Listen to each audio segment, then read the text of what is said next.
এই শোনো না, আমাদের অন্ধবিশ্বাস চ্যানেলটি যারা এখনো সাবস্ক্রাইব করেননি প্লিজ সাবস্ক্রাইব করে দাও।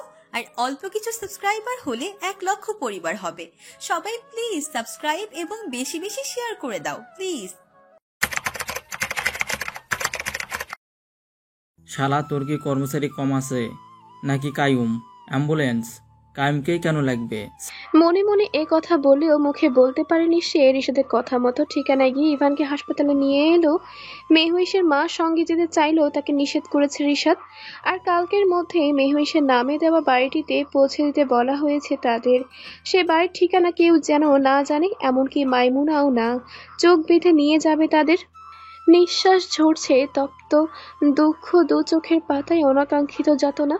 কয়েক ফোঁটা অশ্রু গড়িয়ে পড়ল মেহুইশের চোখের কোণ বেয়ে। সর্বস্ব কি এভাবেই হারায় একটা মেয়ে? রিশাদের দেহ সুখের ভেলায় চড়ে বসেছে অনেকক্ষণ। এখন প্রশান্তির ঘুম দরকার তার। মেহুইশকে এখনো বুকের নিচে জড়িয়ে রেখেছে পাখির ছানার মতো করে, অথচ মেহুইশ নিথর চাপা পড়ে আছে দানবের মতো বুকে পিষ্ট হয়ে। গা ঘিন ঘিন করছে, তার দেহের প্রতিটা অঙ্গ জ্বলে পুড়ে যাচ্ছে। এ কেমন জ্বালা!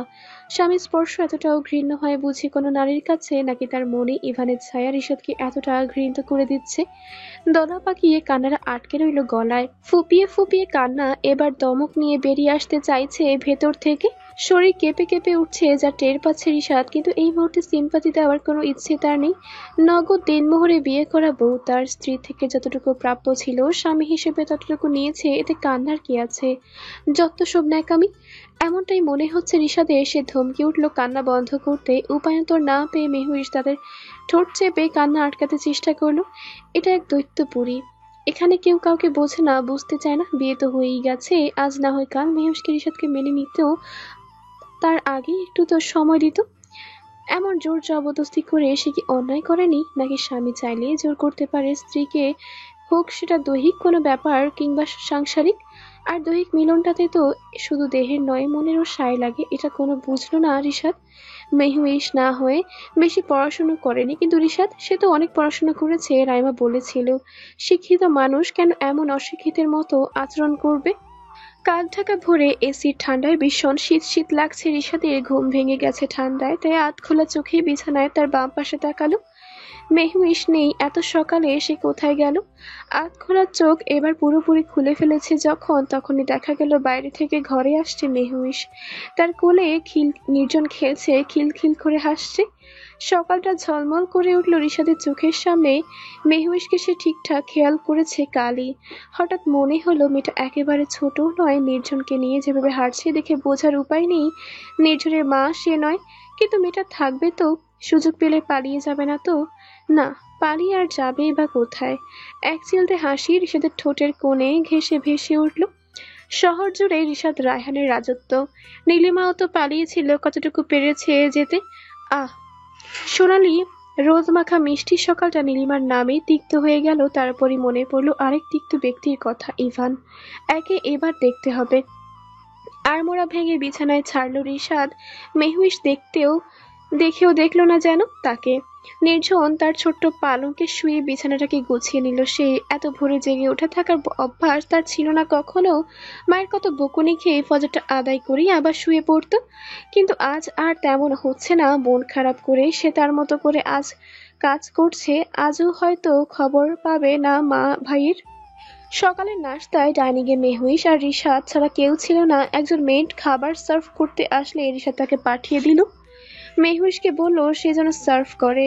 মেহুইশও তাই করলো। নির্জন এখন রিশাদের কোলে। বাচ্চাটা কেমন যেন বাপের কোল কেমন করে যেন টের পায়। কি আয়েসে বাপের বুকে চুপচাপ ঘুমায়, আর মেহুইশের কোলে আসলে কেমন নাক মুখ ঘষে হাত পা ছুঁড়ে কি খোঁজে সে তার কাছে এমন করে। মেহুইশের গায়ে তো মামা ঘ্রাণটাও নেই। নাশতার জন্য রিশাদ রুটি খাবে বলেছিল, মেয়েটও তাই দিয়ে গেল। প্লেটে রুটি সার্ভ করলো মেহুইশ, মাত্র দুটো, আর এক বাটি একটু সবজি নিল। খাবারের পরিমাণ দেখে ভ্রুযোগল বাঁকিয়ে জানতে চাইল, এইটুকু খাবার কার জন্য? মেহুইশ জবাব দিল, আপনার। দুইটা রুটিতে কি হবে? অবাক হয়ে তাকালো মেহুইশ। সে বুঝতে পারেনি রিশাদের ঠিক কি পরিমাণ খাবার লাগতে পারে। বাড়িতে সে সবসময় 1 অথবা 1.5টা পরোটা খেত। মাকেও দেখেনি 2টোর বেশি খেতে। নিহাত তো একটাই খায় কোনো রকমে। রিশাদের দিকে ভয়ে ভয়ে তাকাতেই দেখলো সে হাসছে, তার মানে ভয়ের কোনো কারণ নেই। আমি রুটি 5 থেকে 8টা খাই। আগে অবশ্য 10 থেকে 15টা খেতাম। তখন জিমে যাওয়া হতো রেগুলার। অফিস জয়েন করার পর আর এসবে সময় পাইনি। তখন থেকে খাওয়ার পরিমাণটাও কমে গেল, আবার শরীরটাও কেমন লুজ। কথাগুলো বলতে বলতেই থেমে গেল রিশাদ। মেহুইশ কেমন হাঁ করে তাকিয়ে আছে তার দিকে। কি এমন বলেছে সে যার জন্য এমন জঙ্গলিদের মতো তাকাতে হবে? আর মেহুইশ ভাবছে এটা কি সত্যিই কোনো দৈত্য দানব? কই ইভানও তো বলে সে জিমে গেছে, কখনো তো দেখেনি এত এত খাবার খেতে। হাসপাতালে বসে বসে কাইমের পা বোধহীন হয়ে গেছে। রাত থেকে একটু ঘুমানোর জন্যই প্রতি ঘন্টায় নার্সরা এসে এসে জ্বালিয়ে গেছে রোগীর কোনো রিয়েক্ট হয়েছিল কিনা, ঘুম থেকে জেগেছিল কিনা।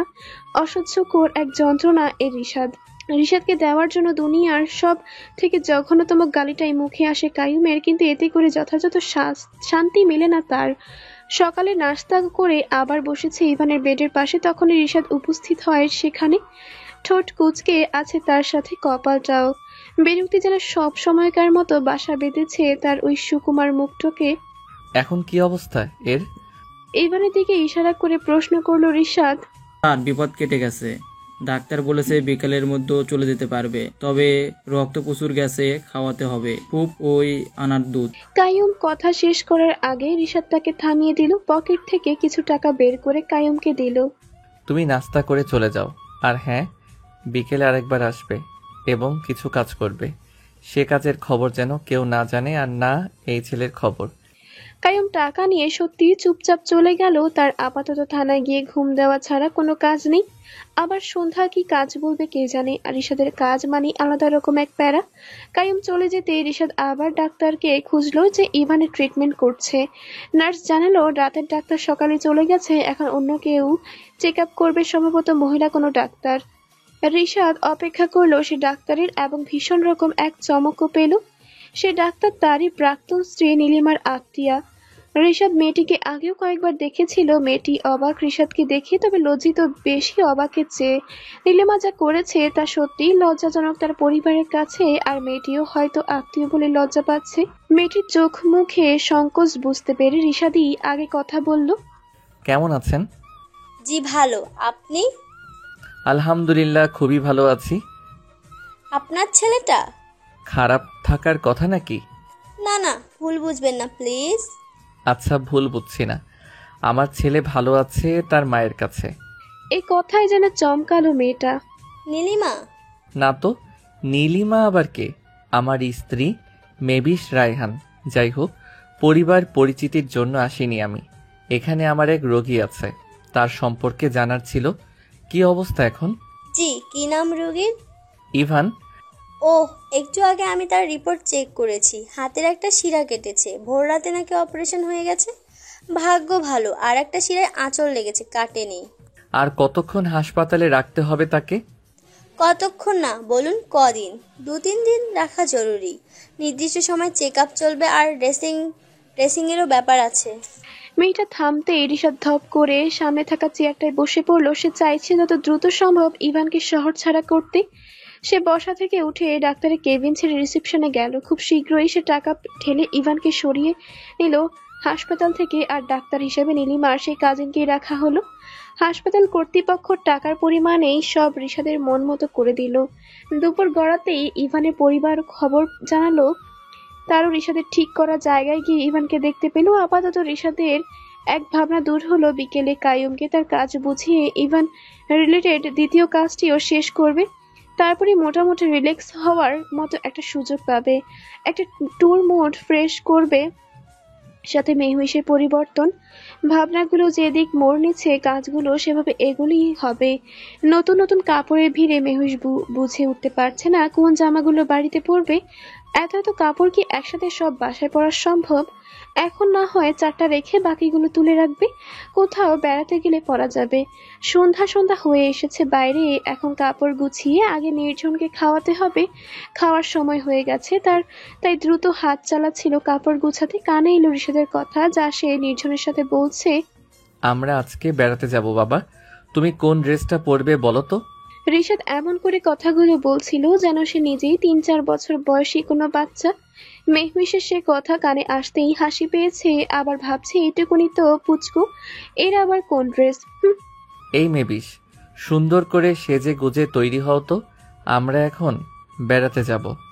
রিশাদ এমন করে কথা বলছে যেন তার আর মেহমিশের সম্পর্কটা কতটা স্বাভাবিক। মেহমিশ এ নিয়ে অবাক নয়, সে অসহ্য বোধ করছে তার নামকে এমন বিকৃত করার কারণে। মেহমিশের অর্থই পাল্টে দিচ্ছে এই লোক, কিন্তু কিছু বলারও সাহস পাচ্ছে না। নিজের কি এক নাম, তার নামকে এমন বিকৃত করলো, কেমন লাগবে? রিশাদ রশিদ রশি, ধ্যাত, এই শয়তানের দাদার তো নামও বিকৃত করা যায় না। রিশাদের নামের ব্যঙ্গ করতে না পেরে খুব যে মনক্ষুণ্ণ হলো মেহুইশের। তার মুখের বিষণ্ণতা দেখে রিশাদ এসে তার কাঁধে ছুলো। কি হলো? বললাম না বেড়াতে যাব, তৈরি হও। কথা কি একবার বললে কানে যায় না? শেষের বাক্য বলার সময় রিশাদের চেহারা কঠিন হয়ে এলো। মেহমিশ ভয় পেল, সে দ্রুত ছড়িয়ে ছিটিয়ে রাখা কাপড় থেকে একটা উঠিয়ে বাথরুমের দিকে যাচ্ছিল। রিশাদ বাধা দিল এবং একটা শাড়ি কিনেছিল, কাল সেটা পরতে বলল।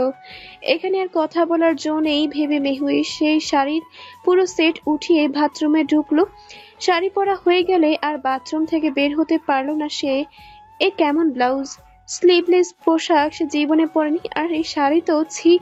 মেহমিশে বাথরুমে যাওয়ার পরই রিশাদ আয়াকে ডেকেছিল নির্জনকে তৈরি করতে। নির্জনকে তৈরি করে আয়া নিচে নিয়ে যেতেই রিশাদও তৈরি হয়েছে। চুল পরিপাটি করতে করতে হাতের ঘড়ির দিকে তাকালো। 1 ঘন্টারও বেশি হলো মেহু এসে বাথরুমে ঢুকেছে। এতক্ষণ সে কি করছে ওখানে? চিন্তা হলো নাকি ভয়, কে জানে। শুধু মনে হলো মেয়েটা পালানোর সুযোগ না পেয়ে বাথরুমে সুইসাইড করলো না তো। এই মেয়ে, দরজা খোলো, বাইরে এসো।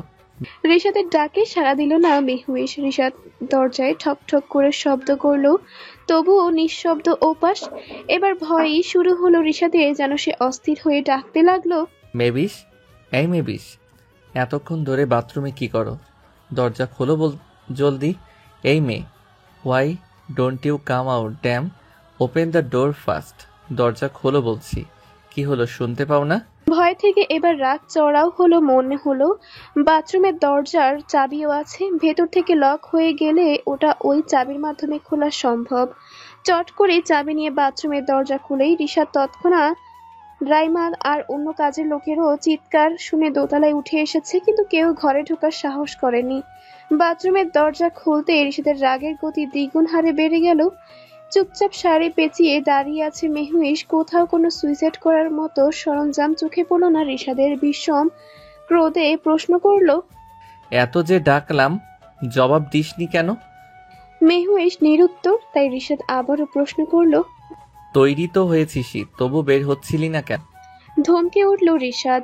এবার আর ভয়ে চুপ থাকতে না পেরে বলল, ব্লাউজের স্লিভ নেই, আমি এমন কাপড় পরতে পারি না। কাপা আর ভাঙা ভাঙা উচ্চারণে মেহুইশ কথাটা বলতেই রাগে রিশাদ মেহুইশের সামনে দাঁড়িয়ে এক হাত পেছনে নিল।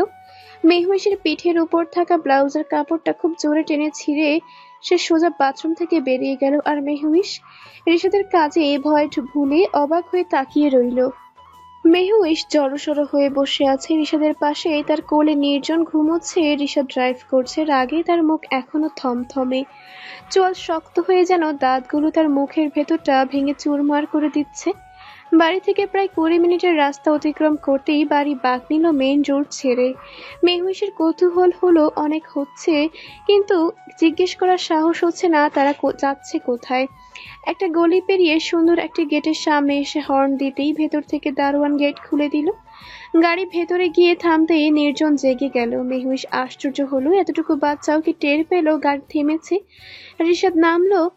অপর পাশে গেট খুলে মেহুইশের কোল থেকে নির্জনকে নিয়ে নিল। গাড়ি থেকে নেমে মেহুইশ অগোছালো শাড়িটা একটু ঠিক করে নিল। কোথায় এসেছে, কার বাড়িতে তা জানে না। খুব ভালো করে খেয়াল করলো বাড়িটা একতলা আর দারুণ। সামনেই গাড়ি বারান্দা এবং দুপাশে কিছু ফুল গাছ লাগানো। বাড়ির পেছন দিক থেকে 2-3টা নারকেল গাছের পাতা চোখে পড়ছে, হয়তো গাছ আছে পেছনে। সামনে লনটুকু আবার ছোট ছোট সবুজ ঘাস ভর্তি। এত গোছানো বাড়ি মেহুস খুব কমই দেখেছে। প্রথমবার সে রিশাদদের বাড়ি দেখলো, অত বড় আর অত সাজসজ্জায় ভরপুর। আর এই বাড়িটা ওই বাড়ির তুলনায় অনেক ছোট, তবুও সাজানো। রিশাদ নির্জনকে নিয়ে এগিয়ে যেতে যেতে একজন লোক বেরিয়ে এলো ভেতর থেকে, হাতে কিছু যন্ত্রপাতি আর একটা ব্যাগ। বোঝা গেল লোকটা কোনো মিস্ত্রি হবে, কিছু ঠিক করেছে বোধহয়। রিশাদকে দেখেই লোকটা সালাম দিল। কলিং বেল লাগানো হয়ে গেছে? জি স্যার। ভেতরের ঘরের কি কি যেন বাকি ছিল? স্যার সবকিছু কাল রাতে আমি দুজন ছেলেকে নিয়ে এসেছিলাম, সব ঠিক করা হয়েছে। তোমার টাকা পয়সা ক্লিয়ার না? জি স্যার। বলতেই রিশাদ চলে গেল ভেতরে। মেহুইশের মনে হলো এই বাড়িটা হয়তো রিশাদেরই, আর আজ এখানে আসবে বলেই সব ঠিকঠাক করিয়েছে। সদর দরজার সামনে দাঁড়িয়ে রিশাদ ডাকলো, মেবিস, পায়ে কি সমস্যা? কোনো সমস্যা নেই। ভয়ে ভয়ে উত্তর দিল মেহুইশ। তো এমন পিঁপড়া সেজে হাঁটা হচ্ছে কি জন্য শুনি? ব্যঙ্গাত্মক সুরে কথাটা বলেই কলিং বেল টিপল রিশাদ। ওপাশ থেকে মাইমুনা দরজা খুললেন। রিশাদ কোনো কথা না বলে ভেতরে চলে গেল। মা মেয়ে দুজনেই দুজনকে দেখে বিস্মিত। মাইমুনা ভাবেনি রিশাদ আজ মেহুইশকে আনবে, আর মেহুইশ ভাবছে মায়ের সাথে রাগ করা উচিত কিনা। অভিমান তো তার আগেই হয়েছিল, এবার কি রাগটাও হচ্ছে সে বুঝতে পারছে না। পরিস্থিতি তাদের বাকহীন করে দিয়েছে। মাইমুনা ছলছল চোখে মেহুইশের দিকে এগিয়ে এলো। মেহুইশ পাশ কাটিয়ে ভেতরে চলে গেল। অভিমানে মায়ের দিকে তাকানোটাও কষ্টকর মনে হলো। মিহাদ খুব একটা খুশি হলো না রিশাদকে দেখে। মাইমুনার হাত পা চলছে না কোনো এক অজানা ভয়। নিয়ম অনুসারে বিয়ের দ্বিতীয় দিনই মেয়ে আর জামাইকে আনতে হয় মেয়ের বাড়িতে, কিন্তু রিশাদ যেভাবে বিয়ে করেছে তাতে কোনো প্রকারে নিয়ম মানা হয়নি। জোর জবরদস্তির এক বিয়ে, এটা যার মূল্য হয়তো কারো কাছেই নেই, রিশাদের নিজের কাছেও নেই। নিজ স্বার্থ উদ্ধারের জন্য মানুষের অসহায়ত্বকে কাজে লাগানোটা কখনো মহৎ কাজ হতে পারে না, আর তার ফলও কখনো উত্তম হয় না। এই নিয়ম নীতিহীন বিয়ে নিয়ে আলাদাভাবে কিছু করার স্বাদও হলো না মাইমুনার। মেয়ে এসেছে তা ভেবে কিছু আলাদা না করলেও পেটের চাহিদা পূরণ রান্না করতেই হবে, তাই তিনি রান্নাঘরে ঢুকলেন। এখানেও রিশাদের রাজত্ব। রান্নাঘর ভর্তি রান্নার সামগ্রী, বাজার সদাই সবই রিশাদ পাঠিয়েছিল লোক দিয়ে। কৃত্রিম হাসির ফোয়ারা ঠোঁটে এনে রান্নার প্রস্তুতি নিতে লাগলেন তিনি। মেহুইশ এক পলকে বসার ঘরটা দেখে নিল। তাদের আগে 2 কামরার ফ্ল্যাটে কোনো আলাদা করে বসার ঘর ছিল না, সরু একটু জায়গায়, যা 2 ঘর, বাথরুম আর ছোট রান্নাঘরটায় ঢোকার দরজার জন্য ছিল। এছাড়া বারান্দা কিংবা বসার ঘরের জায়গা ছিল নাই। আর এই বসার ঘরটা ওই 2 ঘরের সমান। দরজা দেখে মনে হচ্ছে এখানে 3টা বেডরুমও আছে, একটা রান্নাঘর আর একটা বাথরুম। তার মানে এই লোক তাকে কিনেছে বিয়ের নাম করে। চোখ পড়ল সোফার ওপর। এখানে দারুণ সোফা সেট আছে। সেখানে বসে আছে রিশাদ আর তার কোলে নির্জন। মনের যত বিতৃষ্ণা মুহূর্তে গিয়ে জমা হলো ওই ছোট্ট কোমল মুখটির উপর। গত 2 দিনে প্রচন্ড মায়া লাগতো এই ভেবে বেচারা মা থাকতেও মা হারা, কোটি কোটি টাকার উত্তরাধিকারী হয়েও এই বয়সে তার মায়ের স্নেহের অভাব। মায়ের বুকে লুকিয়ে উষ্ণ মোলায়েম স্পর্শ পাওয়ার জায়গায় বাবার শক্ত কঠিন বুকে থাকতে হচ্ছে। বড় খারাপ লেগেছিল বাচ্চাটার জন্য, এখন সেই খারাপ লাগা রাগে পরিণত হচ্ছে। শুধুমাত্র এই বাচ্চার মায়ের অভাব গোছাতে রিশাদ তাকে জোর করে বিয়ে করেছে। ওখানে দাঁড়িয়ে কি করছো? ঘর চেক করো, খালি কোনটা আছে, নির্জন ঘুমিয়ে পড়বে। আদেশি সুর। রিশাদের কথায় ঘোর কাটে মেহুইশে। সে দৃষ্টি সরিয়ে নেয় নির্জনের ওপর থেকে। 3টা ঘরে প্রথমে সে ঘরে ঢুকে সে ঘরে বসে আছে মিহাদ। মেহুইশ ঘরে ঢুকে মিহাদ বলে ডাকলো। হাতের মুঠোয় ছোট্ট একটা কৌটা তার। মেহুইশে ডাকে কৌটাটা দ্রুত পকেটে ঢুকিয়ে বোনের দিকে তাকালো। এই প্রথম একসাথে 3 দিন পর দেখালো 2 ভাই বোন দুজনকে। দেখলো 2 ভাই বোন দুজনকে। বোঝার বয়স হওয়ার পর তারা কখনো কোথাও দূরে যায়নি কেউ কাউকে রেখে। মেহুইশ নার্সিং এ ঢোকার পর কখনো কখনো হাসপাতালে নির্দিষ্ট সময়ের বাইরে কাজ করেছে, তখনও তাদের দেখা হয়েছে। মিহাদ তার জন্য খাবার নিয়ে যেত হাসপাতালে, কিন্তু এবার সবটা অন্যরকম। ডুকরে কেঁদে উঠল মিহাদ। মেহুইশ 2 পা এগিয়ে ভাইকে জড়িয়ে ধরলো, নিজেও কান্না করে দিল। এবার কিছু সময় কান্নার মাঝে কাটলো। এরপর মিহাদি প্রথমে কথা বলল। ইভান ভাইয়া তোমার খোঁজ করছিল। ইভান এসেছিল এখানে? সে খবর না হয় আমি দিচ্ছি। আপাতত আমার ছেলের জন্য বিছানা ঠিক করলে কৃতার্থ হব বেগম সাহেবা। দরজায় দাঁড়িয়ে ব্যঙ্গ করে বলল রিশাদ। মেহুইশ নিজের চোখ মুখ মুছে বের হলো মেহাদের ঘর থেকে। তার পাশের ঘরটাতে বিছানা ঠিক করলো। সমস্যায় পড়লো, এখানে ছোট ছোট বালিশ নেই, যা আছে নির্জনের মাথা রাখার জন্য উপযোগী হবে। রিশাদ নিজেও বুঝলো ভুল হয়েছে এভাবে চলে আসা। মেহুইশ পুরো ঘরে এদিক ওদিক তাকিয়ে ঘর থেকে বেরিয়ে গেল। মেজাজ খারাপ হলো রিশাদের। কোথায় একটা বালিশের ব্যবস্থা করাবে তা না, 2 মিনিট পর আবার ফিরে এলো মেহুইশ, হাতে তার গোল করে ওড়না পেঁচিয়ে রাখা। কি এটা? বালিশ। ফাইজলামি করা হচ্ছে আমার সাথে? মোটেই না, মা এটাকে পেঁচিয়ে দিয়েছে। এভাবে নাকি বাচ্চাদের শোয়ানো যায়, মাথার সাইজও নাকি ঠিক থাকে এতে করে বাচ্চাদের। মেহুইশের কথাটা এবার সত্যি ফাইজলামি মনে হলো রিশাদের। মাথার সাইজ কি ঠিক হবে এই পেঁচানো কাপড়ে ঘুমিয়ে? তাহলে ডাক্তাররাই বলে দিত বাচ্চাকে এভাবে শোয়াতে। যত সব লো ক্লাস ধ্যান ধারণা। বিড়বিড় করতে লাগলো রিশাদ। ততক্ষণে মেহুইশ বিছানার মাঝখানে পেঁচিয়ে রাখা ওড়নাটা রেখে দিল। রিশাদের কোল থেকে নির্জনকে নিয়ে সেখানেই শুয়ে দুটো বালিশা নির্জনের দুপাশে ঘেরা দিল, যেন দুপাশে দুটো দেয়াল তুলে দেওয়া হয়েছে তাকে নিরাপদে রাখতে। গাড়িতে কাপড়ের ব্যাগ রয়েছে দুটো, একটা নির্জনের প্রয়োজনীয় সকল জিনিস, অন্যটাতে রিশাদের। মেহুইশের কোনো কিছু নিয়ে আসেনি, রিশাদ ইচ্ছে করে দেয়নি কিছু নিতে। অযথা সময় নষ্ট করবে এমনিতেই। এই মেয়ে যা কচ্ছপের গতিতে চলে, তার বাড়িতে নিশ্চয়ই কাপড় চোপড় আছে, নিজে সেগুলোই পরতে পারবে। রিশাদ টের পাচ্ছে তার রাগ এখন যথেষ্ট নিয়ন্ত্রণে, তাই এই ঠিক মোড়ে থাকতে চায় বলে মেহুইশকে সুন্দর করে বলল, গাড়িতে পেছনের সিটে আমাদের ব্যাগ আছে, নিয়ে আসো তো জলদি, আমি ফ্রেশ হব। মেহুইশ বোকার মতো তাকিয়ে রইল রিশাদের দিকে। ব্যাগ বলতে রিশাদ যা বোঝাচ্ছে তা মেহুইশের জন্য মোটেও ব্যাগ নয়, সে দুটো ট্রলি ব্যাগ। আর ওই দুটোর মধ্যে ছোট যেটা সেটা নির্জনের, আর ওজন মেহুইশ ওঠাতে গেলে কাত হয়ে পড়বে। আর বলে কিনা রিশাদেরটাও আনতে। কি হলো, হা করে আছো কেন? যাও জলদি আনো। জি। বলেই মেহুইশ বেরিয়ে গেল। রিশাদ আসার সময় ভিনেক টি শার্টের ওপর একটা ব্লেজার চাপিয়ে চলে এসেছিল। ব্লেজারটা খুলে বিছানার উপর রেখে প্যান্টের পকেটে হাত দিল গাড়ির চাবি বের করতে। খেয়াল হলো চাবি ছাড়া মেহুইশ গাড়ি খুলবে কি করে। ধ্যাত বলে নিজের ওপরই বিরক্তি প্রকাশ করে সেও বের হলো ঘর থেকে। গাড়ি কাছে গিয়ে চারপাশে তাকালো, মেহুইশ নেই সেখানে। চোখে পড়লো গেটের সামনে দারোয়ানও নেই। কেন যেন তার একটু সন্দেহ হলো। গাড়ি না খুলে সে গেটের দিকে এগোলো। গেট পেরিয়ে রাস্তার তাকাতেই চিত্ত জ্বলে উঠলো, যা সে চাইছিল না তাই হলো। তীক্ষ্ণ নজরে রাস্তার দিকে তাকিয়ে নিজেকে সতর্ক করতে লাগলো। No Rishad, no. রকচটা মানুষ যতটাই চেষ্টা করুক না কেন, উত্তেজনা তাদের অত সহজে ছাড় দেয় না। রিশাদের ক্ষেত্রেও তাই হয়েছে। রাস্তার বিপরীত পাশের ব্যক্তিকে দেখতেই মাথায় খুন চড়ে বসলো। মেহুইশের নজরও গেটে পড়ায় সে দেখতে পেল রিশাদকে। ভয়ে তারও অন্তরাত্মা কেঁপে উঠেছে। রিশাদের চোখ মুখের কাঠিন্যতা টের পেতেই সাই করে সামনে দিয়ে একটা মাইক্রো চলে যেতেই রিশাদ দ্রুত বেগে রাস্তা পার হলো এবং তৎক্ষণাৎ মেহুইশের সামনে থাকা ব্যক্তিটির গলা চেপে ধরলো। রাস্তার কিনারা গম গম করছে মানুষে মানুষে। রাতের প্রথম প্রহরে এলাকার এপাশে এতটাও মানুষ থাকার কথা নয়, কিন্তু আজ জড়ো হয়েছে। একটু আগেই রিশাদ এখানে নীলিমাকে দেখতে পায় মেহুইশের ঠিক সামনে। আঙ্গুল উঁচিয়ে শাসনের ভঙ্গিতে কিছু বলছিল বোধ হয়। নীলিমাকে দেখতেই রাগে কপালের দুপাশের রগ দুটো আচম্বিতেই ফুলে ওঠে। পুরো শরীর জুড়ে আগুনের হলকা লাগার মতো তাপ উঠছিল, আর সেই তাপ তার রাগের গতি তীব্র হারে বাড়িয়ে দিয়েছে। নিয়ন্ত্রণহীন হয়ে রাস্তায় পার হয়ে গলা চেপে ধরে নীলিমার। মেহুইশ আচমকা এমন কাণ্ডে বুদ্ধি শূন্য হয়ে তাকিয়ে থাকে। কি করা উচিত, কি বলা উচিত কিছুই যেন মাথায় এলো না। পথচারী দু একজনের চোখ পড়তে দৌড়ে আসে তারা, আর এমন করে 2-4 করে জমতে জমতে ভিড় লেগে যায় রাস্তায়। 7-8 জন মিলেও যেন রিশাদকে ছাড়াতে পারছে না, এতটাই অসুরের শক্তি ভর করেছে তার মধ্যে। রিশাদের মতো নীলিমাও কোটিপতির মেয়ে, এখানে সে নিশ্চয়ই একা আসেনি। তার গাড়ি ড্রাইভার কিংবা সে প্রাক্তন প্রেমিক যে বর্তমান স্বামী, সেও এসেছে। কিন্তু এখানেও কথা থাকছে। নীলিমাকে যখন রিশাদ খুন করতে উদ্যত হলো, তখন তারা কেউ বাঁচাতে এলো না কেন?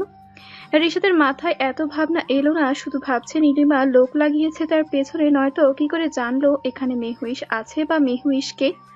আর না চিনলে না জানলে সে মেহুইশের সাথে কেন কথা বলছিল?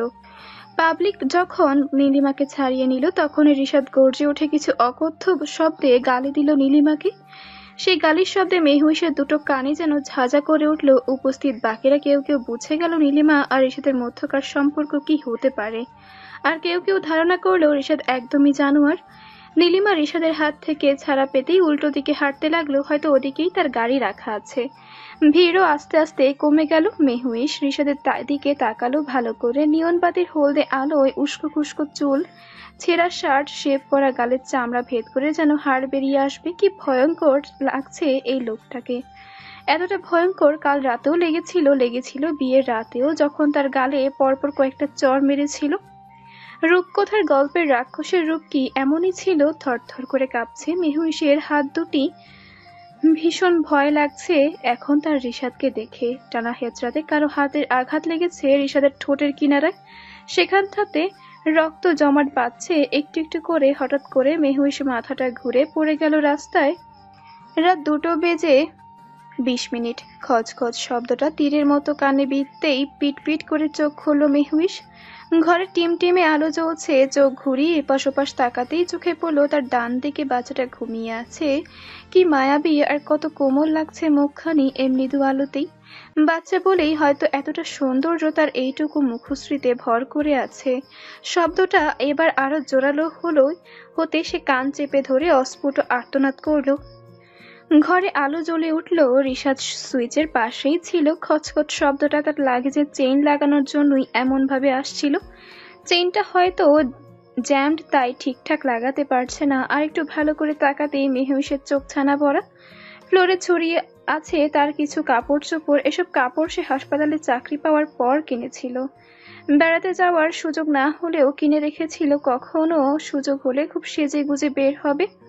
এই জামাগুলোর সাথে রং মিলিয়ে কানের দোলও কিনেছিল চাঁদনি চক থেকে।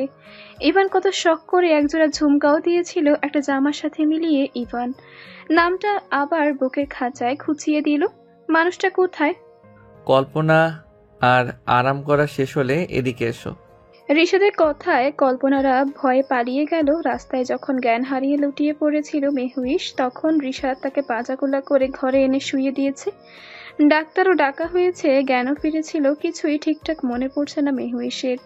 দুর্বল শরীরে কখন ঘুমিয়ে পড়েছে কিছুই মনে নেই তার। নির্জনে খাওয়া, ঘুমানোর আগে ডাইপার পরানো, ক্রিম মাখা সবকিছুই রিশাদ নিজে হাতে করেছে। এখন এই মধ্যরাতে সে মেহুইশের কাপড় গোছাচ্ছে, কাল সকালেই শহর ছাড়বে বলে। এই কথা মেহুইশের অজানা। রিশাদ আবারও ডাকলো, এই মেয়ে, এদিকে এসো। মেহুইশ বিছানা থেকে নেমে গেল রিশাদের সামনে। লাগেজের উপর বসতে ইশারা করলো রিশাদ। কপাল কুঁচকে গেল মেহুইশের। এখানে কেন বসবো না? আমি বলেছি তাই। এ কথার পর আর কথা বলা চলে না। ভয়ে মেহুইশ লাগেজটার এক পাশে বসে পড়লো। তার শরীরের ওজনে লাগেজের মুখটা আরো চাপে বসলো। একটানে এবার সেটা লাগিয়ে নেওয়া গেল। কাল সকালে কিছু কথা বলতে চাই আমি। রিশাদ কথাটা বলার সময় খুবই স্নেহ সহকারে তাকালো মেহুইশের দিকে। এই প্রথমবার রিশাদ স্বাভাবিক স্বরে কোনো কথা বলেছে বলে মনে হলো তার। সত্যিই অবিশ্বাস্য মনে হলো মেহুইশের। কি কথা বলবে কৌতূহল যেন সাগরের ঢেউয়ের মতো উপচে পড়ছে মেহুইশের মনে, অথচ লোকটা আর মুখ খুলল না। ভোরের আজান শেষ হতেই বিছানা ছাড়লেন জেবুন্নেসা। কাল রাতেই বাড়ি ফিরেছেন তিনি। বাপের বাড়ি গিয়েছিলেন পরশুদিন একটা ফোন কল পেয়ে। অজানা এক নাম্বার থেকে অবিকল তার ভাবির কণ্ঠস্বরে বলেছিল তার ভাইয়ের অ্যাক্সিডেন্ট হয়েছে। ভাইয়ের অ্যাক্সিডেন্ট কথাটা শুনেই যাচাই বাছাই করার কথা না ভেবে ছেলেকে নিয়ে ছুটলেন বাপের বাড়ি। যাওয়ার পরে বুঝতে পারলেন এটা প্রাণপ্রিয় সৎ ছেলে রিশাদের মিথ্যে একটা নাটক। নিশ্চিত নতুন বউটার উপর অত্যাচার করবে বলে হয়তো ষড়যন্ত্র করে তাকে বাড়ি থেকে বের করেছে। সেও ডোন্ট কেয়ার হয়ে বাবার বাড়িতেই থেকে গেল। সকাল সকাল মেহুইশকে ঘুম থেকে ডেকে তুলল রিশাদ। হাতের ঘড়ির দিকে তাকিয়ে বলল, 10 মিনিট সময় দিচ্ছি, তৈরি হয়ে নাও, এরপরই আমরা বের হব। চোখ ভর্তি ঘুম আর শরীর ভর্তি দুর্বলতা নিয়ে মেহুইশ অবাকও যেন হতে পারল না। কয়েক মিনিট ঝিম ধরে বসে রইল, দুহাতে মাথা চেপে ধরেছে। ইতিমধ্যে ঘরে মেহুইশের মা আর ভাইও এসে হাজির। কটা বাজে জানে না সে। মোবাইল ফোনটা নিয়েই এই ঘরে কোনো ঘড়িও চোখে পড়েনি। মাথা থেকে হাত সরাতেই মা এগিয়ে এলো তার কাছে। কি রে, মাথা ব্যথা লাগছে? ছোট্ট করে জবাব দিল মেহুইশ। উঠে মুখ হাত ধুয়ে তৈরি হ, আমি চা বসিয়েছি আর পরোটা ভেজেছি। মায়ের কথায় মেহুইশের মধ্যে কোনো পরিবর্তন এলো না, সে আগের মতোই বসে রইল। মা এবার আলতো করে তার মাথায় হাত দিতে ঝরঝর করে কেঁদে উঠল সে। শুধু কান্না, এই কান্নায় কোনো শব্দ নেই, বিলাপ নেই, শুধু এসব গা কেঁপে কেঁপে উঠছে। এমন কেন হলো তার সাথে? মাহিমুনা মেয়ের কান্না বুঝতে পেরেই বুঝি জড়িয়ে ধরলেন মেয়েকে। এবার তার চোখেরও বাঁধ ভাঙলো, কান্না করছেন একসাথে দুজনেই। তার পাশে দাঁড়িয়ে রাগে ফুঁসছে মিহাদ। মনে মনে এক প্রতিজ্ঞা করে বসলো সে, সুযোগ পেলেই খুন করবে রিশাদকে। রিশাদ সারা রাত ঘুমায়নি, মধ্যরাত পর্যন্ত বাবার সাথে বাগযুদ্ধ চলেছে তার। সে যুদ্ধে বাবা জয়ী, সে আজই চলে যাচ্ছে চট্টগ্রাম শহরে। এবার সেও দেখবে বাবা কি করে বিদেশে বসে দেশের ব্যবসা সামলায়। রাশেদ খান যতটা ধূর্ত, ঠিক ততটাই তার ছেলেও। এবার রিশাদ সেটাই বোঝাবে তার বাপকে। টাকার আদর অনেক হয়েছে, এবার রক্তের আদরের বাইরের আর কোনো কথাই হবে না। সকালে নাস্তা ঠিক 7টায় করা হয়ে গেছে রিশাদ মেহুইশের। 8টায় রওনা দেবে তারা। মেহুইশ কোনো মতেই আর এক পাও আগাতে চায়নি রিশাদের সাথে, কিন্তু এ বাড়িতে এসে বুঝতে পারলো তার পালিয়ে যাওয়ার পথ সব বন্ধ। মা আর বাই এখন রিশাদের হাতের মুঠোয়, তার করা যে কোনো ভুলের মাসুল তাদেরও গুনতে হবে। খাওয়া শেষে মেহুইশ তার পুরনো কাপড় থেকে খুঁজে বেছে ভালো দেখে একটা সালোয়ার কামিজ পরে নিল। কাল এ বাড়িতে আসার আগে ব্লাউজ নিয়ে যা হলো তা মনে পড়তেই সেই শাড়িটাকে ক্লোজেট থেকে নামিয়ে ছুঁড়ে মারলো ফ্লোরে। যেন সকল রাগ এই শাড়িটাতে ঝাড়তে পারলে তার শান্তি লাগতো। রিশাদ যখন পিঠের অংশে ব্লাউজটাকে টেনে ছিঁড়ে ফেললো তখন ভেবেছিল ভালো হয়েছে, এটা আর পরতে হবে না। কিন্তু দুর্ভাগ্য, রাইমা এসে সবটা দেখে নিজের একটা ব্লাউজ এনে দিল রং মিলিয়ে। একটু লুজ হলেও শেষে অবধি সেটাই গায়ে জড়ালো তার। 8টা বাজার ঠিক 15 মিনিট আগে রিশাদ বসার ঘরে বসে মেহুইশকে ডাকলো। মেহুইশ আসতেই আবার চেঁচিয়ে ডাকলো, শাশুড়ি আম্মা, এদিকে আসুন একটু। রিশাদ এবার ডাকতেই মাইমুনা দৌড়ে এলেন সেখানে। আপনাদের দুজনকে আমি কিছু কথা বলবো। আসলে বলা দরকার, যেহেতু আমি আপনার মেয়েকে বিয়ে করেছি। জোর করে করেছেন? রিশাদের কথার মাঝে বলে উঠল মিহাদ। ক্লাস 9-এ পড়া ছেলেটা একেবারে অবুঝ নয়। বিরক্ত বোধ করলো রিশাদ এভাবে কথার মাঝে কথা বলায়। তুমি কেন কথা বলছো কথার মাঝে? হ্যাঁ, যা বলছিলাম, আমার প্রাক্তন স্ত্রী নীলিমা, মানে কাল যাকে রাস্তায় ওভাবে গলা চেপে ধরেছিলাম। শেষের বাক্যটা মেহুইশের দিকে তাকিয়ে বলল। মেহুইশ মনোযোগে শুনছে রিশাদের কথা। নীলিমার সাথে আমার ডিভোর্সটা এখনো হয়নি, হওয়ার প্রসেস চলছে। আরও নাকি মাসখানেক সময় লাগবে কোর্ট নোটিশ অনুযায়ী। এবং এরই মাঝে আমাদের সিদ্ধান্ত নিতে হবে নির্জনের কাস্টডি নিয়ে। আমি কোনোভাবেই আমার ছেলেকে ওই কালনাগিনীর কাছে দেব না। তাকে আমি একাই মানুষ করতে যথেষ্ট, কিন্তু সমস্যা হলো আমার কাজ আর বাড়িতে ওই মহিলা। বলেই একটু সময় নিয়ে থেমে রইল রিশাদ। শুকনো মুখে ফাঁকা ঢোক গিলে আবার বলতে শুরু করলো, মানে আন্টি দিনরাত কটু কথা বলতেই থাকে। এখন আমাকে শোনায়, বলা যায় না ভবিষ্যতে আমার ছেলেকেও শোনাতে পারে। তার উপর কিছু ব্যাপার তো আছেই যা মা ছাড়া অন্য কেউ নাকি শেখাতে পারে না। বলতে বলতে রিশাদের মুখটা ফ্যাকাশে হয়ে গেল। মাইমুনা ভীষণ রকম চমকালেন, অবাক হলেন। এই রিশাদই কি 4 দিন আগের দেখা রিশাদ? কত গম্ভীর, কত ভয়ঙ্কর রাগী ছেলেটাই, এটা কি করে হতে পারে? মেহুইশ ভাবছে লোকটা কি কান্না করছে। রিশাদ মাথা উঁচিয়ে গলা খাকারে দিয়ে আবার বলল, ম্যানার্স নাকি মা ছাড়া কেউ শেখাতে পারে না, কিন্তু নীলিমা তো সন্তানের চেয়ে প্রেমিককেই বেশি ভালোবাসতো। আমার ছেলের কেন দুর্ভাগ্য হবে ওই কালনাগিনীর জন্য? আর তাই আপনি নিজেই কাল নাগ হয়ে অন্যের সুখের জীবনে সবল মেরেছেন। অন্যকে কষ্ট দিয়ে নিজের ছেলের সুখ কিনবেন এতটাই সহজ? আমি তো আপনাকে ডিভোর্স দিব, আজ না হয় কাল, প্রয়োজনে পালিয়ে যাব আপনার প্রাক্তনের মতোই। ইভান, একদম চুপ। বলেই বসা থেকে উঠে মেহুইশের গালে একটা থাপ্পড় মারল রিশাদ। ছিটকে একেবারে মায়ের কাঁধের উপর পড়ল মেহুইশ। মাইমুনা ভয়ে মেয়েকে জাপটে ধরলেন। ওদিকে মিহাদও দৌড়ে এসে রিশাদের কলার ধরল। আর চারদিকে হইচই শুনে ভয় কেঁদে উঠল সোফায় শুয়ে রাখা নির্জন। হালকা শীত শীত আবহাওয়া, পূব আকাশের সূর্যটাও কমলা রোদ মাখিয়ে দিচ্ছে ধরণীকে। গাড়ি চলছে আপন গতিতে। আজ থেকে পার্মানেন্টলি রিশাদের ড্রাইভারের চাকরি শেষ হয়ে গেল।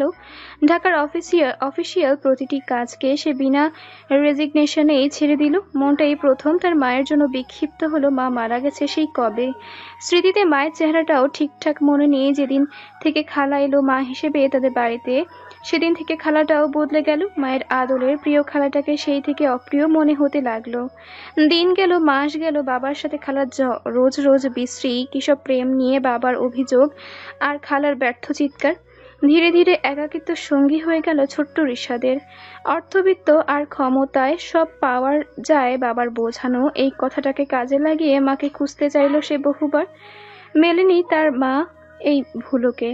আয়া হিসেবে ছিল একজন যে কিনা দীর্ঘ সময়ে মায়ের মতো ভালোবাসলেও দিন শেষে ফিরে যেত নিজ সন্তানদের কাছে। রিশাদ আবার একা হয়ে যেত।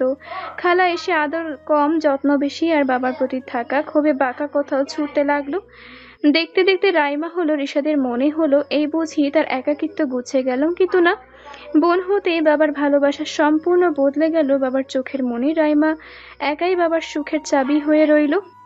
এরপর এলো রিহান। তবে ততদিনে রিশাদের তার বাবার ভালোবাসার প্রয়োজন রইল না।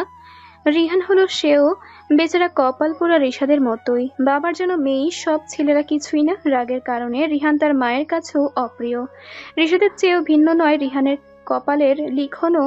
একসময় রিশাদ পড়াশোনার পাশাপাশি বাবার ব্যবসাতেও ঢুকে গেল। দেখতে দেখতে পড়া কাজ দুইয়েই মুঠোবর্তী সফলতা আসন্ন হতেই বাবার মনে আদর হলো।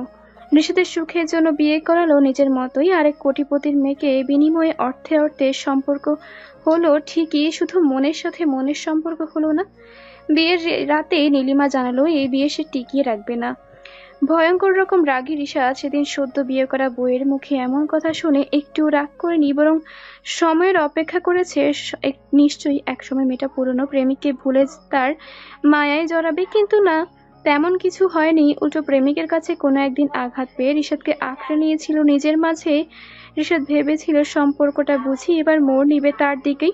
এখানেও ভুল প্রমাণিত হলো। কদিনে নীলিমা আর তার প্রেমিকের মাঝে সব ঠিক হয়ে গেল, আর তার মাঝেই জানা গেল নীলিমা প্রেগনেন্ট। পরে কাহিনীটা আরো ভিন্ন। রিশাদ বদলে গেল আগের চেয়ে অনেক বেশি। বাবার সাথে চেঁচিয়ে পড়ে সম্পর্ক ভালো করতে চেষ্টা করলো, ব্যবসায় অত্যাধিক মনোযোগী হলো, আর নীলিমাকে নজরে রাখতে সব রকম ব্যবস্থা নিল। চোখে চোখে 9টা মাস কেটে গেল। দুনিয়ার আলোয় আনা হলো নির্জনকে। নীলিমাও যেন এই সময়টার অপেক্ষায় ছিল। নির্জনের জন্মের পর 1.5 মাসের মতোই ছিল রিশাদের বাড়ি। তারপর বাবার বাড়িতে বেড়াতে যাবার নাম করে মাঝপথেই রিশাদের কোলে থাকা নির্জনকে ফেলেই পালিয়ে গেল পুরনো প্রেমিকের সাথে। মেহু এসব বিয়ের রাতে ঠিক তাই করেছিল যা নীলিমা করেছে, আর ঠিক এই কারণে রিশাদ বিক্ষিপ্ত হয়ে মেহুইশকে পাওয়ার পরই থাপ্পড় মেরেছিল ওরকম ভাবে। সময় যেন সময়ের পুনরাবৃত্তি করেছিল। সেদিন রিশাদের চোখের সামনে বাবার সাথে সম্পর্কের আবারও ফাটল ধরল কাল রাতে। নিঃসঙ্গ রিশাদ বুদ্ধিমানও কম নয়। বাবার সাথে মিলে কাজ করলেও সে নিজের জন্য অনেক কিছু জমা করে রেখেছিল। কে জানে, হয়তো সন্তানের ভবিষ্যৎ ভেবেই করেছিল। আজ সেই জমা পুঁজি কাজে লেগেছে তার। মেহুইশ ঘুমে ঢলে পড়েছে বারবার। ড্রাইভিং এর ফাঁকে ফাঁকে রিশাদ তাকাচ্ছিল মেহুইশের কোলে থাকা নির্জনের দিকে। সিট বেল্ট লাগানো বিধায় মেহুইশের পড়ে যাওয়ার আশঙ্কা নেই, কিন্তু হাত আলগা হলে নির্জন পড়ে যাবে। রাস্তার কিনারায় গাড়ি থামিয়ে রিশাদ ছো মেরে ছেলেকে নিয়ে নিল নিজের কোলে। মেহুইশ চমকে তাকালো। সরি। রিশাদ ফিরেও তাকালো না। মেহুইশের সরি শুনে সে চুপচাপ নির্জনকে এক হাতে কাঁধ করে কোলে তুলে নিল, অন্য হাতে ড্রাইভিং করার জন্য প্রস্তুতি নিল। মেহুইশ ভাবছে এই দৈত্য নির্ঘাত তাদের আজকে ওপরে পাঠাবে অ্যাক্সিডেন্ট করে। পানির দরকার ছিল একটু। কথাটা বলেই রিশাদের দিকে তাকাতেই বুক কেঁপে উঠল মেহুইশের। সে কি ভাবছে আজকেও পানির কথা বলে মেহুইশ সে রাতের মতোই পালাবে? ভুল করেও না, এবার আর সেই ভুল কাজ করবে না সে। যথেষ্ট শিক্ষা হয়েছে তার এই লোকের হাতে থাপ্পড় খেয়ে খেয়ে। বাপের জন্মে এমন মার তাকে কেউ আর মারেনি কখনো। রাস্তাটা নীরব লাগছে খুব। এটা কোন এলাকা মেহুইশ বুঝতে পারলো না। হাইওয়ে ছেড়ে কি অন্য কোনো ওয়ে আছে চট্টগ্রাম যাওয়ার? কি জানি, তার তো এটাই জানা নেই হাইওয়ে আসলে কোনটাকে বলে। হাসি পাচ্ছে খুব। এখন এত বছরের জীবনে কতটা গর্ধব রয়ে গেল এখনো। ইভান কত কিছু তাকে শিখিয়ে চিনিয়ে দিত মনের ভেতর। আবারও কষ্টেরা উঠতে লাগলো ডানা মেলে। ইভান নামটা মনে আসলে উড়ে যেতে ইচ্ছে করে তার কাছে, যেখানে থেকেই হোক খুঁজে বের করতে ইচ্ছে করে তাকে। বাড়িতে যখন রিশাদ তাকে ধমকে উঠলো একদম চুপ বলে, তখন রিশাদ জানিয়েছিল ইভান হাসপাতালে আছে, হাতে শিরা কেটে ফেলেছে। মেহউইশের মাকে বলা হয়েছিল তিনি যেন মেয়েকে কিছুই না জানান। রিশাদ একটা মোবাইল ফোন কিনেছিল মেহউইশের জন্য, আর সেটার ফোন নাম্বার প্রথমে মাইমুনাকে দেওয়া হয়েছিল। ইভান যখন হাত কাটেই তখনই তিনি সেই নম্বর ফোন করে সবটা বলে গেছেন একাধারে। ফোনটা ছিল কি তখন রিশাদের পকেটে। সে বাড়ি নিয়ে ভেবেছিল একটু ভালো কথাবার্তার মাঝে ফোনটা দেবে মেহউইশকে, কিন্তু তার আগেই শাশুড়ির মায়ের ফোন কল পেয়ে রিসিভ করতেই রেগে যায়। ইভান নামটা মেহউইশের লাইফ থেকে দূর না হলে সে সংসার করবে কি করে? তিনি কি বোঝেন না? মনের আক্রোশ মনে রেখে সেদিন ইভানকে হাসপাতালে নিতে লোক পাঠালো। মেহউইশের নামে দিনমোহরে দেওয়া বাড়িটিতে শাশুড়ি আর শালাকে পাঠিয়ে দিল। বাড়ির খরচ হিসেবে মাসে মাসে 50,000 টাকার ব্যবস্থাও করলো। কিন্তু শেষ অবধি মেহউইশ কি বলল, সুযোগ পেলে সে পালিয়ে যাবে। একটা মেয়েকে জোর করে বিয়ে করা চারটিখানি ব্যাপার না, আবার কখনো কখনো খুবই সহজ ব্যাপার। রিশাদ তো কোনোদিন এভাবে বিয়ে করতোই না, শুধুমাত্র ছেলের জন্য মা লাগবে বলেই তো এত কিছু করা। মেহউইশ ছাড়াও দুনিয়ার এমন অনেক মেয়ে পাওয়া যাবে বিয়ে করার জন্য, কিন্তু সহজ সাধ্য মেহউইশকেই কেন মনে হলো তার? সে উত্তর খুঁজে পাওয়া মুশকিল। সকাল থেকে মুখ গোমরা করে রেখেছেন জেবুন্নিসা, নাস্তা করে নিজের ঘরে দরজা এঁটেছেন। ঘরময় পায়চারি করতে করতে এক দফা ঝরকা সেরেছেন ফোনে তার স্বামীর সাথে। সকালেই রাশেদ খান ফোন করে জানিয়েছেন রিশাদের সাথে হাওয়া কাল রাতের বাঘ বিতণ্ডতা। রিশাদকে তিনি ঢাকার সকল প্রকার ব্যবসা থেকে সরিয়ে দিয়েছেন, আর এই নিয়ে চিন্তায় অস্থির জেবুন্নিসা। রিশাদের সাথে তার মৌখিক কোনো মিষ্টি সম্পর্ক না থাকলেও ছেলেটা তার বড় আদরের। নিজের মনের মানুষকে হারানোর জন্য দায়ী রাশেদ খানের সন্তান বলেই যতটা অবহেলা দেখিয়েছেন, বোন থেকে তো সে বড় আপন, আর তার অতি আপন মৃত বোনের সন্তান। প্রকৃতপক্ষে জেবুন্নেসা, রিশাদ, রিহান কিংবা রাইমা তিনজনের কাউকেই কম ভালোবাসেন না। সেই ভালোবাসা তিনি প্রকাশ করা জরুরি বলেও মনে করেন না। স্বামীর প্রতি থাকা আক্রোশ আর ক্রোধের কারণেই তিনি হরদম কটুবাক্য বলে বেড়ান খানবাড়ির প্রতিটি মানুষকে। বিয়ের 21 বছর হয়ে গেলেও এই কটুবাক্য ব্যয় একটু কমেনি তার, তাই বলে সন্তান আর ভাগ্নের প্রতি ভালোবাসায় কমতি নেই। সব ব্যবসা থেকে আলাদা করে দিলে রিশাদ থাকবে কি করে, বউ বাচ্চা, এমনকি তার নিজের খরচই চালাবে কি করে? রাইমা আজ কলেজ যায়নি, মায়ের মুখের ভাব তার কাছে একটুও ভালো লাগেনি। বাড়িতে কি কিছু হয়েছে কই, সে তো আজ মায়ের গলার স্বরও শুনেনি একটিবার। এতটা নিশ্চুপ তিনি কখনো থাকেননি। রাইমার ভয় হলো বড় কোনো বিপদের আশঙ্কা জাগলো মনে। দাদা ভাইও কাল নতুন ভাবিকে নিয়ে গেল, আর তো ফিরল না। ঝলমলে রোদ্দুরে শীতল শীতল হাওয়া গায়ে লাগছে। দুপুর বাজে 2টা, আর এই সময় এসে পৌঁছালো কুমিল্লা 14 গ্রাম। সময় লাগেনি করেও অনেকটা লেগে গেছে কুমিল্লা পৌঁছতেই। এখনো অনেকটা পথ বাকি চট্টগ্রাম যেতে। রিশাদ ভেবে পায় না আজ তার এতটা ক্লান্ত লাগছে কেন। মেহউইশের কোল থেকে তখন নির্জনকে টেনে নিলেও ড্রাইভিং এ আর করতে পারেনি। এক হাতে হাইওয়েতে চলার সাহস তার হয়ে ওঠেনি, না পেরিয়ে আবার নির্জনকে দিতে হলো মেহউইশের কোলে। বারবার চট্টগ্রাম গাড়িতে গেলে সে ড্রাইভারকে নিয়ে যায়, অন্যথা প্লেনে। আজ তার পক্ষে কোনোটাই সম্ভব নয়। গাড়ি থেকে নেমে হোটেলে ঢুকে অনেকগুলো পানির বোতল আর 2 প্যাকেট বিরিয়ানি আনলো। ততক্ষণে গাড়ির জানালায় মাথা বের করে বাইরেটা দেখলো মেহউইশ। এই প্রথম সে এতখানি দূরের পথ পেরোলো, আর তাও নাকি বাকি, আরো নাকি বাকি। বিমর্ষ হয়ে থাকা মনটাতেও এবার একটু পরিবর্তন আসতে শুরু করলো। কিছুটা হলেও মন খারাপ ভাবটা এখন কম। শুধু বুকের ভেতর ইভানের জন্য হওয়া চিনচিনে ব্যথাটাই দূর হচ্ছে না, হওয়ারও নয়।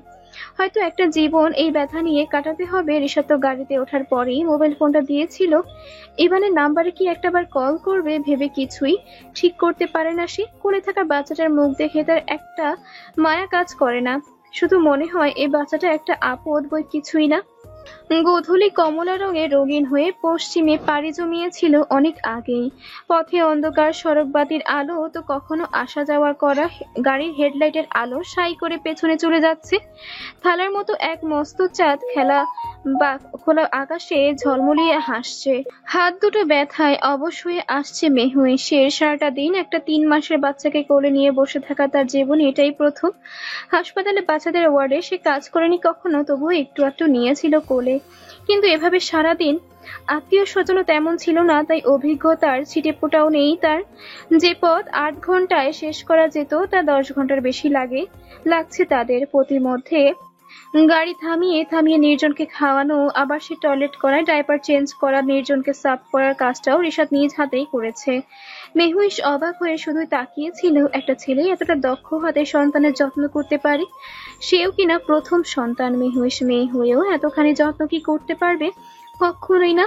নিজের ভেতর থেকে সে এই জবাব পায়। রিশাদ মানুষ হিসেবে কেমন তা প্রথম দিনের আচরণে লেগেছিল দানবীর মতো, দ্বিতীয় তৃতীয় চতুর্থ দিনেও, অথচ আজকের এই রূপে সে এতটাও মন্দ নয়। কোথাও একটা লেখা পড়েছিল মেহুইশ, হুমায়ুন আহমেদের স্যার তার মেয়ে শিলাকে বলেছিল, পৃথিবীতে খারাপ পুরুষ অনেক আছে কিন্তু খারাপ বাবা একটাও নেই। সন্তানের ভালো প্রতিটা বাবাই চায়, মায়েরা কি চায় না? অবশ্যই চায়, নইলে নীলিমা এতটা রিস্ক নিয়ে রিশাদের মতো লোকের পেছনে লোক লাগানোর সাহস করতো না। আমার খোঁজও সে জানতো না, আর আমাকে এসে অনুরোধ করতো না নির্জনকে দিয়ে দিতে। নীলিমা সেদিন যা করেছিল সবটাই সন্তানকে ফিরে পাওয়ার জন্য, কিন্তু সে ভুল করেছে, তা হয়তো কখনোই তার সন্তানকে ফিরে পাওয়ার পথ করে দিবে না। অন্তত এই 4 দিনে মেহুইশ যেই রিশাদকে দেখেছে, নীলিমার জন্য ছেলেকে নিজের করে পাওয়া অসম্ভব। বুকের ভেতর থেকে এক দীর্ঘশ্বাস বেরিয়ে আসে মেহুইশের। জীবন বড় বিচিত্র। যে লোকটা সন্তানের জীবনে পৃথিবীর সবচেয়ে ভালো পিতা, সেই মানুষটাই আবার একটা মেয়ের জীবনের সবচেয়ে খারাপ মানুষ। রাতের আধার ঘন থেকে ঘনতর হচ্ছে। সমতল ভূমি ছেড়ে গাড়ি পাহাড়ি রাস্তায় উঠেছে ধীরে ধীরে। মেহুইশ গাড়ির ভেতরে বসে অন্ধকারে যতটুকু ঠাওর করলো, তার পাহাড়ি আঁকাবাঁকা রাস্তা বেয়ে মোটামুটি ওপরের দিকে উঠে যাচ্ছে। গায়ে পশম কাটা দিচ্ছে ভয়ে। এই পথে ঢাকা শহরের যত যেখানে সেখানে ল্যাম্পপোস্ট নেই, গা কাঁপিয়ে কান্না চলে আসবে আসবে অবস্থা। দু চোখ বন্ধ রেখে বিড়বিড় করে দোয়া পড়তে শুরু করলো মেহুইশ, আর দুহাতে নির্জনকে জাপটে ধরে রেখেছে বুকের মাঝে। পাশ থেকে মেহুইশের বিড়বিড় করা আওয়াজ কানে আসতেই এক পলক তাকিয়ে রিশাদ গাড়ির গতি কমিয়ে দিল। এই পাহাড়ি রাস্তায় নিজে ড্রাইভ করার অভিজ্ঞতা তার অনেক পুরনো। এই পথ এতটা উঁচু কিংবা আঁকাবাঁকা নয় যতটা বান্দরবন রাঙামাটির পথ। গাড়ি এসে থামলো সমতল থেকে অনেকটা উঁচুতে। জায়গাটা পাহাড়ের উপর কিনা তা এখন আর বোঝা যাচ্ছে না। গাড়ি থেকে রিশাদ আগে নামলো। ফোনের ফ্ল্যাশ অন করতেই একটা শব্দ হলো। শব্দটা ঠিক কাঠের ঠক ঠক শব্দের মতো। গা ছমছমে অন্ধকার, সামনে দাঁড়ানো রিশাদকেও চোখে পড়ছে না এখন। গাড়ির জানালা খোলা বলেই হয়তো ঠান্ডা হাওয়ায় গায়ে লাগছে। পরনে থাকা উনাটা সুতির মধ্যে হওয়ায় ভালো হলো। নির্জনের দিকে তাকিয়ে মনে হলো বাচ্চাটারও শীত লাগছে, কিন্তু কাজ ওঠানোটাই জানে না মেহুইশ। বলতে গেলে এইরকম গাড়িতে এসে সে রিশাদের সাথে বিয়ে হওয়ার পরই প্রথম উঠেছে। তার আগে সব সময় বাস, মাইক্রো কিংবা হাসপাতাল অ্যাম্বুলেন্সে চড়েছে অনেক। সিএনজিতে ভাড়া বেশি হয় বলে কখনো সিএনজিতেও চড়তে চাইতো না। বাইরের শীতল হাওয়া পশম ভেদ করে যেন মাংসে খোঁজাচ্ছে এবার। দ্রুত নিজের গায়ের ওড়নাটা দিয়ে নির্জনকে ঢেকে নিল। তাকে সে এতটাই ঠেকেছে এবং এমন করে ঠেকেছে যা দেখে যেই কারে ভ্রম হবে। সে নির্জনকে দুধ পান করাচ্ছে, এমনকি হয়েছে রিশাদের। সে গাড়ির কাছে আসতে গিয়ে থমকে দাঁড়িয়েছিল মেহুইশের দিকে তাকিয়ে। পরক্ষণেই তার ভুল ভেঙে গেছে মেহুইশকে মাথার উপর কাপড় টেনে ঠিক করতে দেখে। এক মুহূর্তের জন্য রিশাদের মনে হচ্ছে মেহুইশ বুঝি তার সন্তানের সত্যিকারের মা হয়ে গেল এবার। তবুও শান্তি, মা না হোক সৎ মায়ের আচরণও করছে না সে নির্জনের সাথে। এই তো ঢের। রিশাদের সারাদিনের ক্লান্তি যেন এই এক টুকরো ভালো লাগায় দূর হয়ে গেল হাওয়ার বেগে। কানে আসছে সমুদ্রের গর্জন। এই পাহাড় থেকে পথ ডিঙিয়ে সমুদ্রে যেতে 8 ঘন্টা লেগে যায়, অথচ পাহাড়ে দাঁড়িয়ে ওই দূরের সমুদ্রের গর্জন কত স্পষ্ট আর কতটা কাছে মনে হয়। আচ্ছা, মেয়ে বেশ কি শুনছে সমুদ্রের গর্জন? কথাটা মনে আসতে রিশাদ গাড়ির সামনে এসে দরজা খুলে ডাকলো, মেবিস। মেহুইশ তাকালো রিশাদের দিকে। ফোনের ফ্ল্যাশের আবছা আলোয় রিশাদের মুখে এক ঝলক হাসি চোখে পড়লো তার। গাড়ি থেকে নামো, আমরা চলে এসেছি। মেহুইশ চুপচাপ নেমে এলো গাড়ি থেকে। ততক্ষণে আবারও কাঠের ঠক ঠক শব্দ। এখানে পাহাড়ের মাটিতে এমন শব্দ কি করে আসে?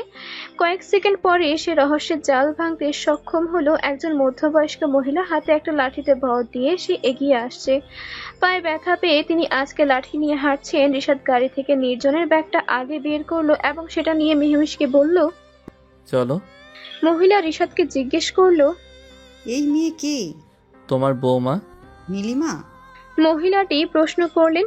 মেহুইশ এবার ঘাড় বাঁকিয়ে পাশে দাঁড়ানো রিশাদকে দেখলো। অন্ধকারে যতটুকু বোঝা গেল রিশাদের মুখ চোখের ভাব কঠিন, কিন্তু সে জবাব দিল না মহিলার প্রশ্নে। ধীরে ধীরে রিশাদ আর মহিলাকে অনুসরণ করে মেহুইশ হাঁটতে থাকলো। পায়ের তলার মাটি নেই, টাইলসের মতো মনে হচ্ছে পথটা।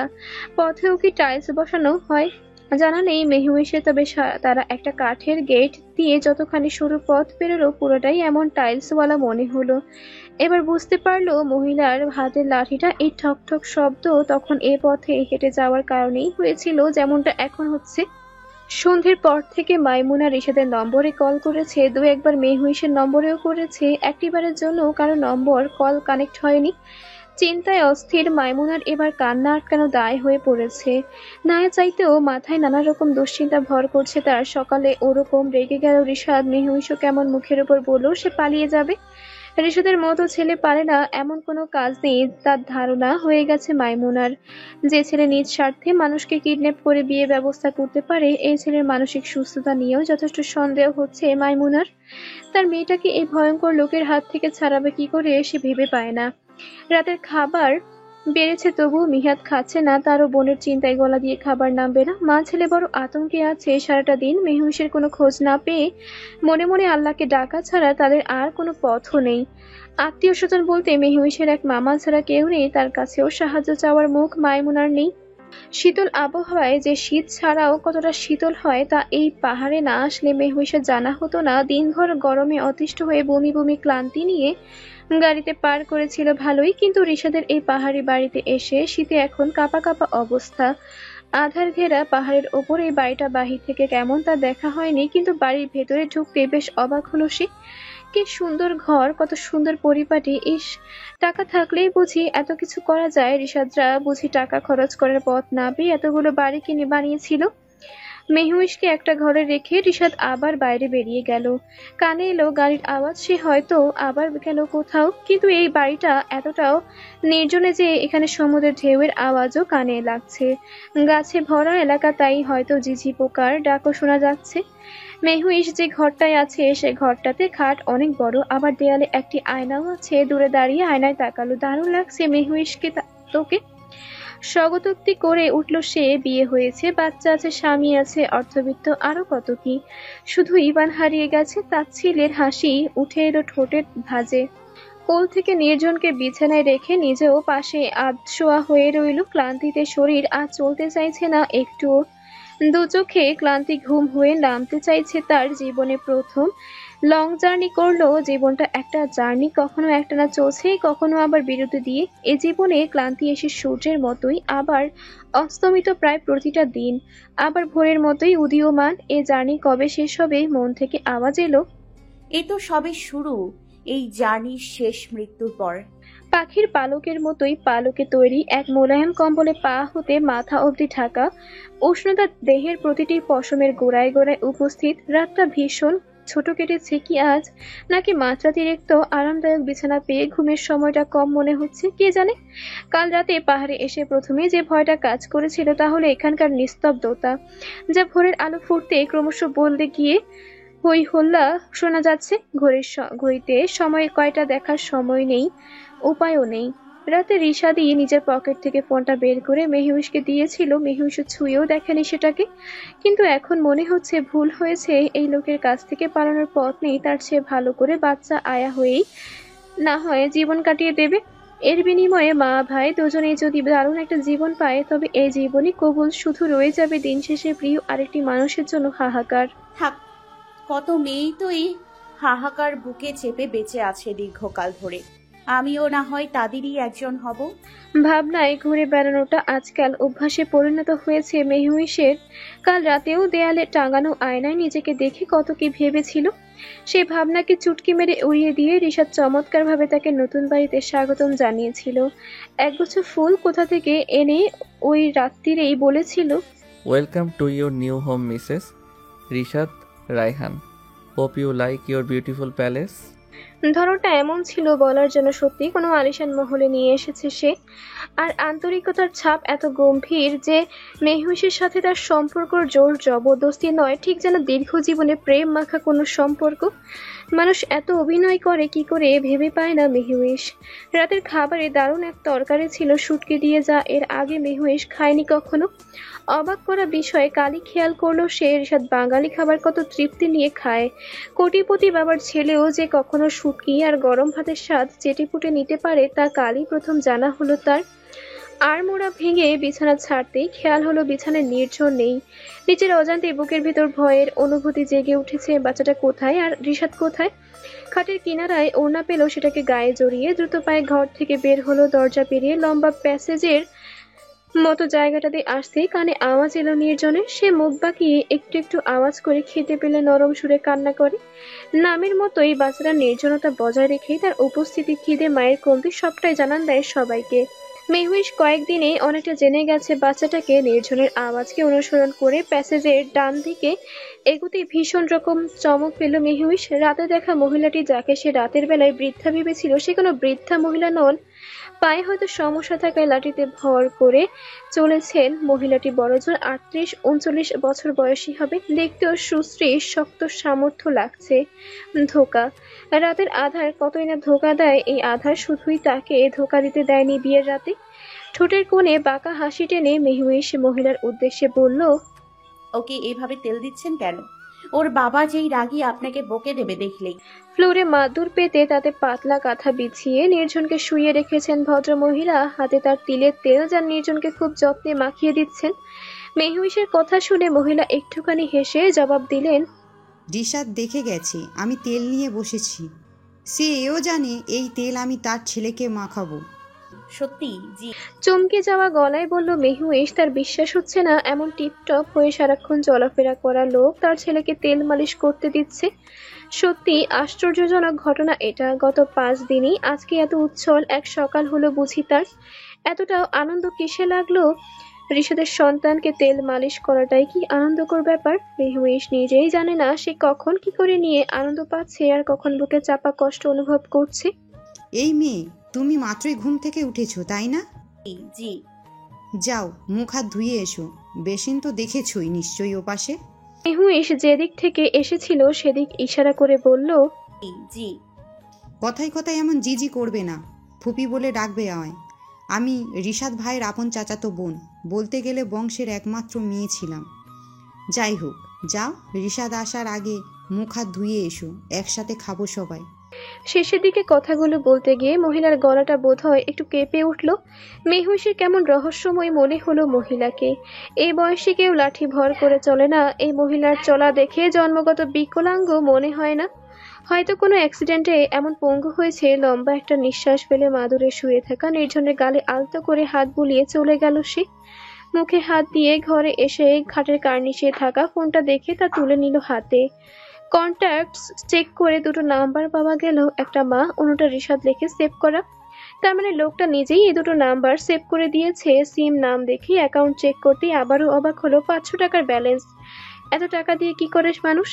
সে তো পুরো মাসে 100 টাকাও খরচ করে না। প্রয়োজনে 1-2 মিনিটের কথা বলতে মানুষ 100-150 টাকাতে মাস পার করতে পারে। আবারও মনে হলো এই লোক অপচয়কারী। তার অপচয়কারী মানেই তো শয়তানের ভাই। বাহ, মেহুইশ দারুণ বলেছিল তো। এবার নিজেই দানব, আবার সম্পর্কে শয়তানের ভাই। নিজেই নিজেকে অ্যাপ্রিসিয়েট করতে লাগলো মেহুইশ। তারপর অভ্যস্ত হাতে ইভানের ফোন নাম্বারটা উঠিয়ে ডায়াল করলো। প্রথমবার নেটওয়ার্ক প্রবলেম এবং দ্বিতীয়বার সংযোগ বন্ধ শোনা গেল ওপাশ থেকে।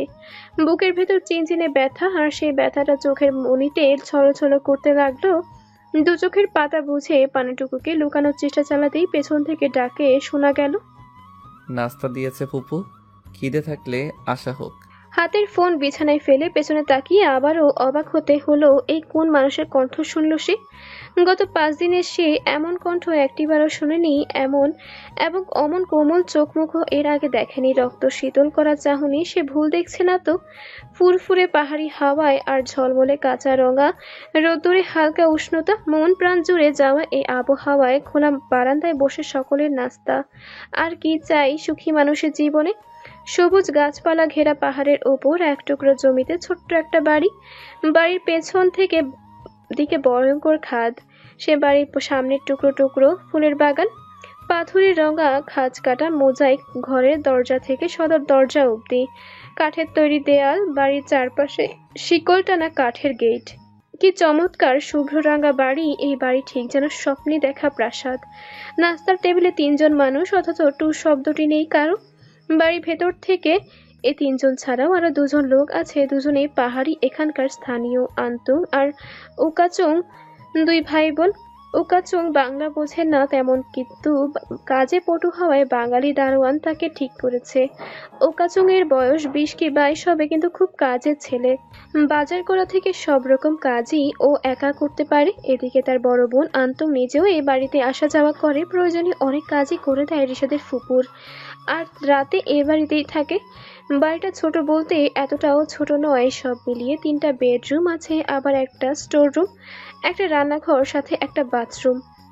সকালে নাস্তার পর রিশাদ ফুপুকে কিছু বলে গাড়ি নিয়ে বেরিয়ে পড়তে রিশাদের ফুপু এসে নির্ঝনকে দিয়ে গেছে মেহুইশের কোলে। বারবার বলেছিল বাচ্চাটা সে ভোরে ঘুম থেকে উঠেছে, ওকে একটু খাইয়ে সাথে নিয়ে শো, খুব আরাম পাবে। এত ছোট বাচ্চাকে এখনই কেন বাজার যা দুধ দিতে হয় 6 মাসের আগে, এসব কি জরুরি নাকি? মেহুইশ বুঝতে পারছিল না তার কি জবাব দেওয়া উচিত। রিশাদ কি বলেনি নির্জনের মা নীলিমা সে নয়, সে তো রিশাদের জোর করে বিয়ে করা নতুন বউ। কিন্তু না, কোনো জবাব সে দেয়নি, চুপচাপ নির্জনকে করে নিয়ে ঘরের দরজা এঁটে দিয়েছে। ফ্ল্যাক্সে রাখা গরম পানিতে 1 কাপ পরিমাণ দুধ বানিয়ে নির্জনকে খাইয়ে তার কাপড় বদলাতে নিজেই হাতের কাছে ফোনটা বেজে উঠল। ফোনের স্ক্রিনে মা লেখা দেখে রিসিভ করলো। কেমন আছো মা? তুই কেমন আছিস? আমি আগে জিজ্ঞেস করেছি। ভালো আছি আমরা, তুই কেমন আছিস? ধরে আসা গলায় প্রশ্নটা করলেন মাইমুনা। ইভান কেমন আছে? তার হাত ঠিক হয়েছে মা? কাল রাতে ইভানের বিয়ে ছিল। মেহুইশ। কি? বজ্রেনে আচমকা বাজ পড়ার মতো শোনালো মেহুইশের কণ্ঠস্বর। হাতে থাকা মোবাইলটা কয়েক সেকেন্ডের ব্যবধানে নিচে পড়ে ভেঙে গেল স্ক্রিনের কাচ। নিয়মিত ভালোবাসার গল্প শুনতে এবং পড়তে আমাদের অন্ধবিশ্বাস চ্যানেলটি সাবস্ক্রাইব করে পাশে থাকা বেল আইকনটি ক্লিক করুন। ধন্যবাদ সবাইকে।